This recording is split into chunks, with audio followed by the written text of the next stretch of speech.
18장과 19장에 기록된 아수르의 유다 침공이 있었던 주전 701년 이전에 있었던 사건으로 추정됩니다. 그래서 오늘 이 사건이 이제 시간적인 연대기적인 구성의 순서가 아니다라는 것을 생각할 필요가 있습니다.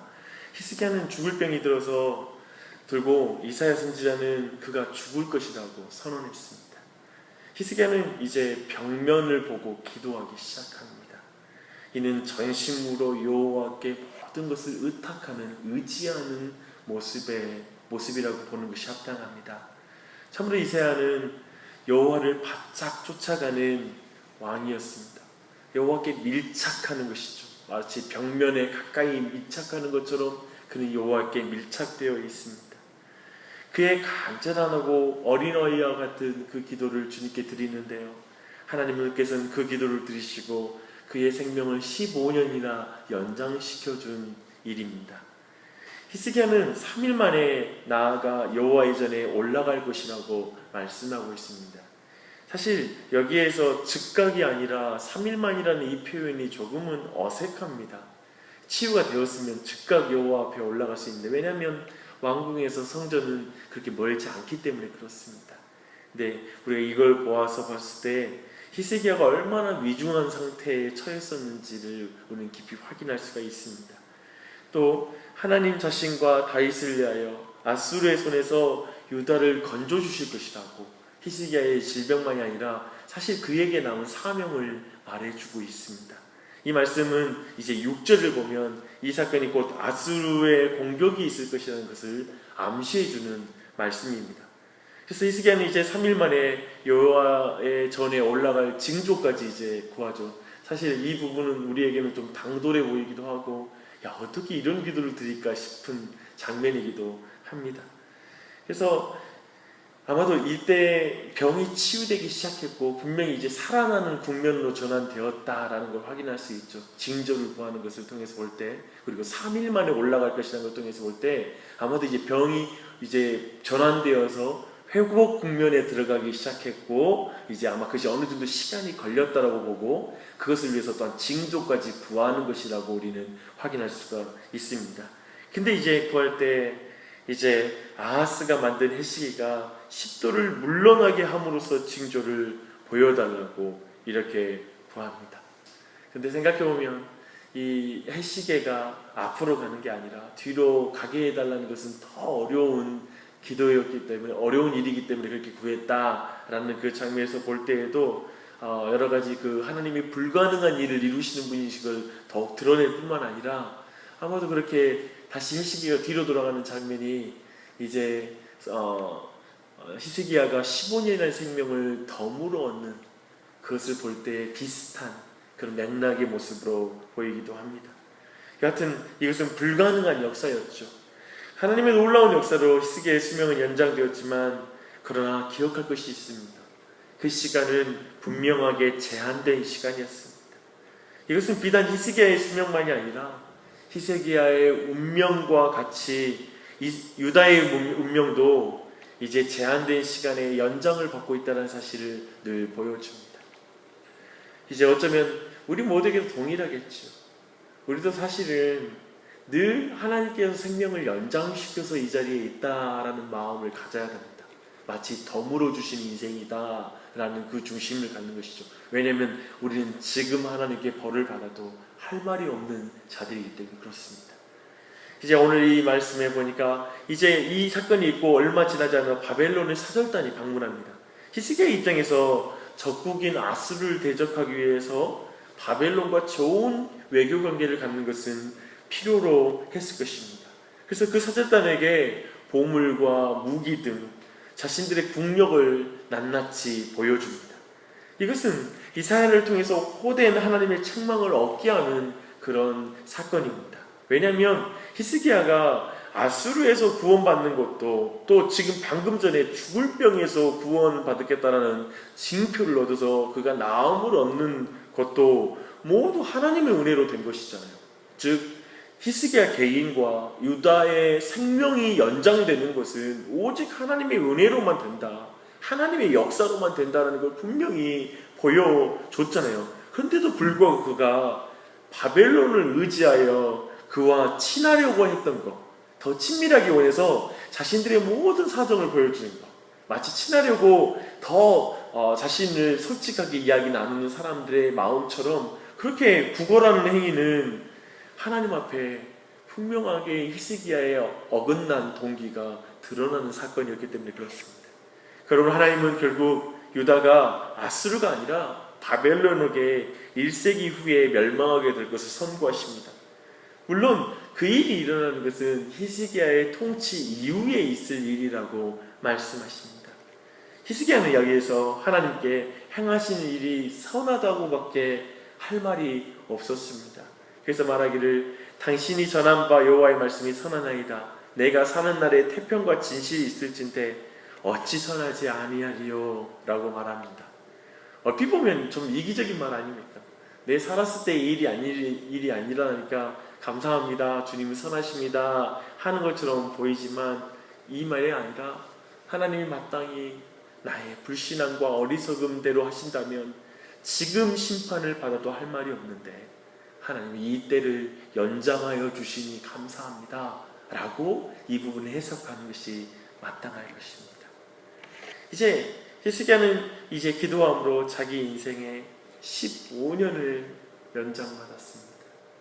연장받은 사건은 너무나 분명하게 제한된 시간이었습니다. 생각해보면 기적이 일어나도 죽을 병에서 치유되어도 다시 죽는 것이 인생입니다.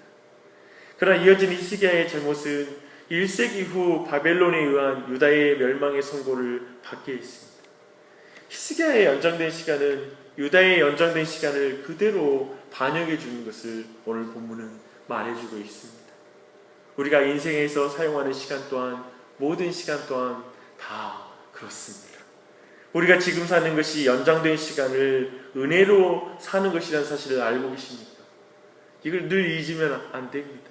히스기야와 이스라엘에게 있어서 자신의 운명 가운데 그리고 하나님이 정한 시간 가운데 그리고 정말 자신의 실력대로라면 지금 망하고 지금 죽어도 할 말 없는 인생인데 하나님께서 그걸 연장시켜주고 있다, 덤으로 주고 계시다는 사실을 잊어서는 안 되는 것입니다. 참으로 지금 사는 우리가 사는 내가 사는 인생은 하나님이 덤으로 주는 것입니다. 그 마음으로 산다면 얼마나 많이 달라지겠습니까? 히스기야가 기도함으로 수명을 연장받은 사건이 주는 교훈은 기도가 만사를 변화시킬 뿐만 아니라 하나님의 마음도 변화시킨다라는 그것이 이 말씀이 주는 교훈이 아닙니다. 하나님은 이 사건을 통해서 시간이 하나님께만 속한 것이다 라는 것을 히스기야에게 그리고 유다에게 그리고 지금 우리 모두에게도 가르쳐주는 것입니다. 우리의 인생의 시간은 하나님께만 속한 것입니다. 히스기야는 기도의 사람이었습니다. 그리고 하나님은 연장시켜 주시고자 하시는 시간을 그의 기도를 통해서 연장시켜 주십니다. 우리는 기도가 만사를 변화시키고 하나님의 뜻까지 변화시킨다는 것이 아니라 하나님께서 당신의 주권 속에서 일어나는 모든 일을 성도의 기도를 통해서 이루시기를 기뻐하신다라는 사실을 이 사실에서 배울 뿐입니다. 그래서 우리는 부지런히 기도하죠. 그러면 우리의 삶의 모든 시간 속에서 우리가 할 수 있는 일은 하나님의 은혜를 구하면서 기도하는 일입니다. 기도를 통해서 하나님 일하시길 기뻐하세요. 이렇게 분명하게 의도적으로 히스기야를 통해서도 하나님께서 명백하게 이렇게 우리에게 기도에 대해서 가르치고 계신 것입니다. 이 아침에도 힘써 기도하시길 바랍니다. 사랑하는 여러분, 하나님을 의뢰하겠습니까? 사람을 의지할 것입니까? 벽면을 보고 하나님께 바짝 하나님을 쫓겠습니까? 아니면 저 바벨론을 의지하는 히스기야의 실수를 걷는 그 길을 또 함께 걷겠습니까? 선지자들의 끊임없이 계속되는 일관성 있는 지적은 바로 하나님을 의뢰할 것인가 사람을 의뢰할 것인가입니다. 히스기야, 여호와는 나의 힘이십니다 라고 그의 인생 내내 가장 특징적으로 사용된 여호와를 의뢰하였다라는 이것은 우리 모두에게 참으로 큰 의미를 줍니다. 그래서 오늘 이 아침에도 누구를 의뢰할 것인가? 우리는 여호와를 의뢰하러 기도하러 모이지 않았습니까? 히스기야는 아수르로부터 구원받을 때 여호와를 의뢰하였습니다. 그리고 죽음으로부터 구원을 통해서도 하나님의 은혜를 크게 경험하였습니다.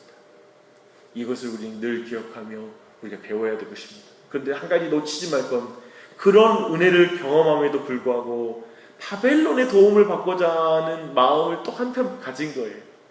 참 이것이 인간의 마음인가 봐요. 히스기야 같이 정말 책망이 없는, 조건이 없는 칭찬을 받은 왕도 이런 실수가 있고 이 실패가 있었던 것입니다. 그런데 한 가지 기억하십시오. 히스기야는 이 말씀을 듣고 얼른 회개합니다. 얼른 주님께 돌이키는 거예요. 이 중심이 여호와 보시기에 온전하다고 평가받는데, 그렇죠? 얼른 여호와께 돌아와서 그분을 의지하고 주님 앞에 바짝 엎드려야 됩니다. 은혜 받는 자일수록 하나님께서 요구하고 기대하는 수준이 달라요. 이걸 꼭 기억하십시오. 많이 받는 자에게서 많이 취하십니다. 그래서 방백들을 의지하지 말며 도울림이 없는 인생도 의지하지 말라는 이 말씀을 여러분 더 기억하고 주님을 의지해야 되는 줄 믿습니다.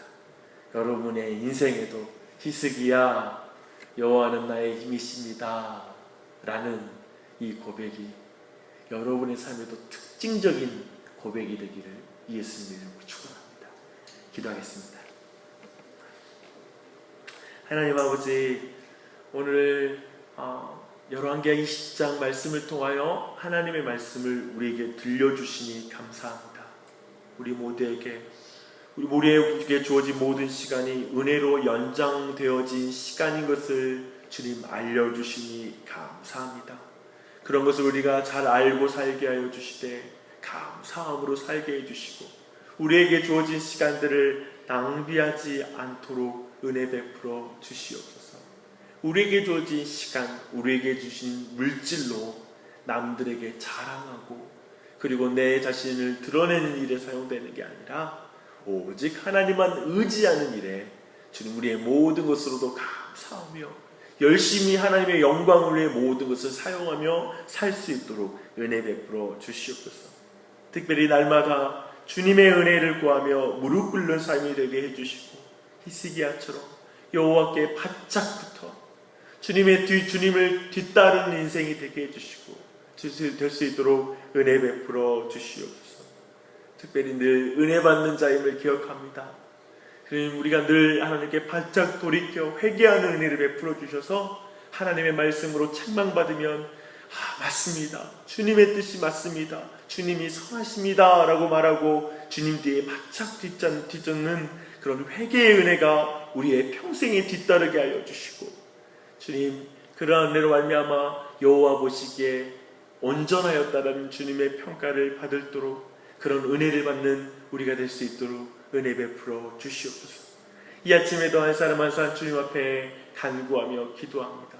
그 기도의 중심을 보시고 더욱 주님을 의지하게 하여 주시고 주님만 바라보며 주님의 벽을 향하여 주님께 간구하며 나아갈 때 큰 은혜 베풀어 주시고 우리의 삶 가운데 기도를 통해서 이루고자 하시는 모든 일들이 이루어지기를 간절한 마음으로 기도합니다.